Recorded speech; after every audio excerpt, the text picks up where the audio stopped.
चलो ध्यान से सुनो। हम लोग क्या सॉल्व करने जा रहे हैं? एक समान विद्युत क्षेत्र में विद्युत द्विध्रुव की स्थितिज ऊर्जा। बात समझ में आए? ध्यान से सुनो। विद्युत द्विध्रुव लेना है आपको। क्या लेना है? विद्युत द्विध्रुव लेना है। ध्यान सुनो। आपने ये एक समान विद्युत क्षेत्र बनाया। इस विद्युत क्षेत्र की दिशा किधर को है? इधर को। यहाँ पर आपने एक विद्युत द्विध्रुव आघूर्ण रखा। क्या रखा? जिसका एक सिरा माइनस क्यू है, दूसरा सिरा प्लस क्यू है, और ये विद्युत क्षेत्र पर कितने डिग्री पर रखा गया है? थीटा 1 पर। इस विद्युत द्विध्रुव को हम लोगों ने ऐसे घुमाया है। क्या किया है? घुमाया है। घुमाने के बाद में कितना घुमाया है? तो थीटा 2 डिग्री घुमाया है। कितना घुमाया? अब ध्यान सुनो। थीटा 2 डिग्री घुमाने में हमें कुछ ना कुछ क्या करना पड़ेगा? कार्य करना पड़ेगा। वही कार्य किसके रूप में संचित होगा? स्थितिज ऊर्जा के रूप में क्या होगा? संचित होगा। बात समझ में आया? यहां तक फिगर समझ में आ गया? ध्यान से देखिए। थोड़ा सा आगे हमने लिखा, माना किसी एक समान विद्युत क्षेत्र ई में, ये एक समान विद्युत क्षेत्र ई में विद्युत द्विध्रुव आघूर्ण को रखा है, और विद्युत द्विध्रुव आघूर्ण को थीटा 1 से थीटा 2 तक ले जाया जाता है। कहां तक ले जाया जाता है? थीटा 1 से थीटा 2 तक क्या किया जाता है? विस्थापित किया जाता है, ले जाया जाता है। ये चीजें मैं आपको ऑलरेडी बता रहा हूं कई बार से। यहाँ पर डेल्टा यू इक्वल टू हो जाएगा माइनस डब्ल्यू संरक्षी बल के, और डेल्टा यू क्या हो जाएगा? U F minus U I equal to minus का डब्ल्यू विद्युत क्षेत्र, क्योंकि ये विद्युत क्षेत्र में रखा हुआ। डेल्टा यू का मतलब होता है, ये मैं ऑलरेडी 11 में आपने पढ़ा होगा इसको। ये मैं ऑलरेडी कई दिन से बता रहा हूं, अगर जो आपने कापी खोल के देखा होगा तो। ये यू एफ माइनस का क्या होता है? यू आई, क्योंकि ये डेल्टा जो है फिजिक्स में अंतर के रूप में रिप्रेजेंट किया जाता है। यू एफ माइनस का U I equal to minus का डब्ल्यू विद्युत क्षेत्र हो जाएगा। बात समझ में आया? यहां से देखो, यू थीटा 2 माइनस का थीटा 1। फाइनल क्या है? हम लोग थीटा 1 से थीटा 2 लेकर के गए हैं, तो यहाँ पर फाइनल क्या होगा? थीटा 2। इनिशियल क्या होगा? थीटा 1 माइनस का डब्ल्यू विद्युत क्षेत्र। ध्यान से सुनो। हमारे पास में इस पूरे को विस्थापित करने का कोई फार्मूला नहीं है। जब फार्मूला नहीं है तो हम क्या लेंगे? अल्पांश पार्ट लेंगे। तो अल्पांश पार्ट में जो आपका थीटा है वो क्या हो जाएगा? D theta. डी थीटा के लिए अल्प कार्य क्या हो जाएगा? डी डब्ल्यू विद्युत क्षेत्र। और ये किसके रूप में संचित होगा? टाउ डी थीटा के। क्यों? क्योंकि यहाँ पर बल निकालेंगे तो बल का मान क्या आता है? 0। क्यों आता है? क्योंकि इसके कारण जो बल लगेगा इधर प्लस का क्यू ई लगेगा, और इसके कारण जो बल लगेगा माइनस का क्यू ई लगेगा, और प्लस और माइनस क्यू ई से क्या हो जाता है? कैंसिल। इसलिए हम लोग क्या निकालते हैं? टॉर्क निकालते हैं, टाउ निकालते हैं। बात समझ में आ गया? यहाँ पर देखो, थीटा के लिए अल्प कारक समझ में आ गया। और थीटा कहां से जा रहा है? थीटा 1 से थीटा 2 के लिए कुल कार्य कितना होगा? डब्ल्यू विद्युत क्षेत्र बराबर डी डब्ल्यू होगा। डी डब्ल्यू क्यों होगा? यहाँ पर हम इसका समाकलन क्यों कर रहे हैं? समाकलन इसलिए कर रहे हैं कि पहले दिन जब मैंने फिजिक्स पढ़ाना स्टार्ट किया था तो मैंने यही आपसे बोला था, जब हम 12वीं की फिजिक्स पढ़ेंगे और हमें किसी दूरी को तय करना पड़ेगा, तो दूरी तय करने के लिए क्या करेंगे? हम समाकलन करेंगे। डी डब्ल्यू, या देखो डी डब्ल्यू किसके इक्वल है? टाउ डी थीटा के। यहाँ पर टाउ डी थीटा लिख दिया। लेकिन यहाँ पर देखो, ये इधर को जा रहा है, दोनों आपस में विपरीत हैं। यहाँ पर क्या लग जाएगा? माइनस। और कहां से कहां जा रहा है? थीटा 1 से कहां जा रहा है? थीटा। बात समझ में आया? क्लियर हो गया? आपने पहले चैप्टर में टाउ बराबर पढ़ रखा है। क्या पढ़ रखा है? PE sine. याद आया? रखिए यहाँ पे। देखिए, बात यहां तक में कोई दिक्कत हो तो बताओ। यहां तक में कोई प्रॉब्लम है? नहीं है तो इतना मिटा सकते हैं।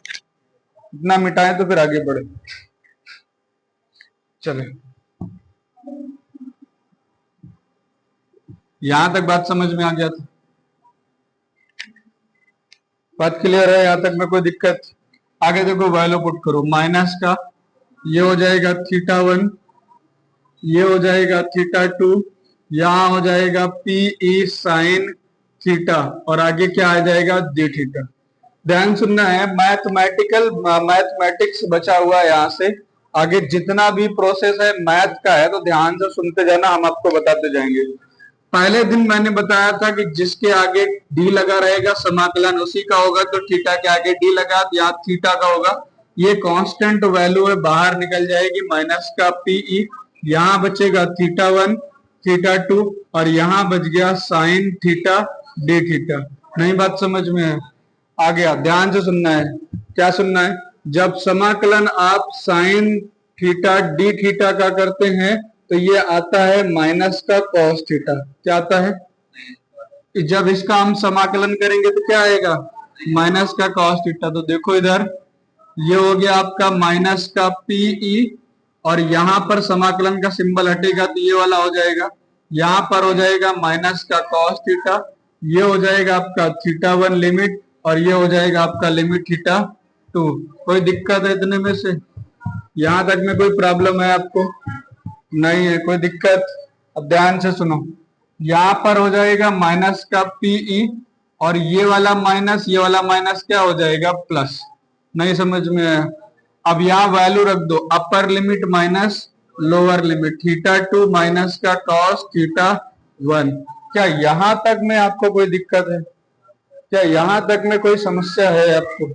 जल्दी देखिए, है या नहीं है? नहीं है? इतना नोट करिए जल्दी से।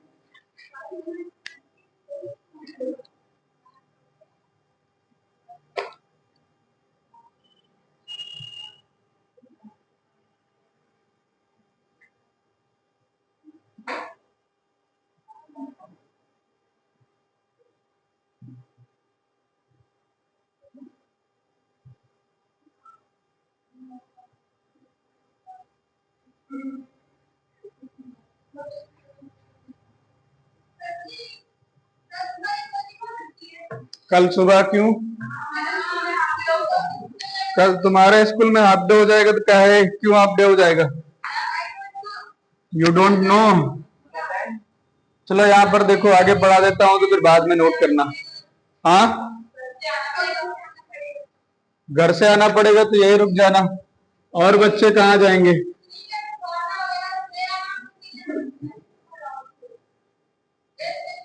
थीटा 1 बराबर 90 डिग्री पुट कर रहे हैं और थीटा 2 बराबर हम लोग पुट कर रहे हैं यहाँ पर कितना? 0। कितना? 0 डिग्री।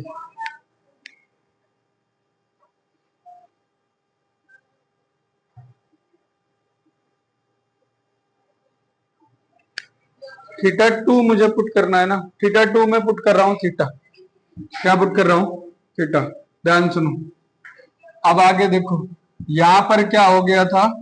W विद्युत क्षेत्र। क्या हुआ था? W विद्युत क्षेत्र। और W विद्युत क्षेत्र किसके इक्वल हो जाएगा? U थीटा 1 था, सॉरी थीटा 2 था और U थीटा 1। बात समझ में आया? वैल्यू रख दो। U थीटा 2 की जगह पर क्या रखोगे आप? थीटा। यहां पर माइनस का U थीटा की जगह पर 90 डिग्री, ये हो जाएगा पीई, यहां हो जाएगा ये आपका कॉस थीटा, माइनस का ये हो जाएगा आपका कॉस 90 डिग्री। कॉस 90 डिग्री की वैल्यू होती है 0, ये वाला भी हमारा क्या हो जाएगा? 0। यहां से बचेगा u theta equal to PE और ये बाहर निकल के आएगा तो क्या बच जाएगा? Cos theta. यही आपका क्या है? फार्मूला।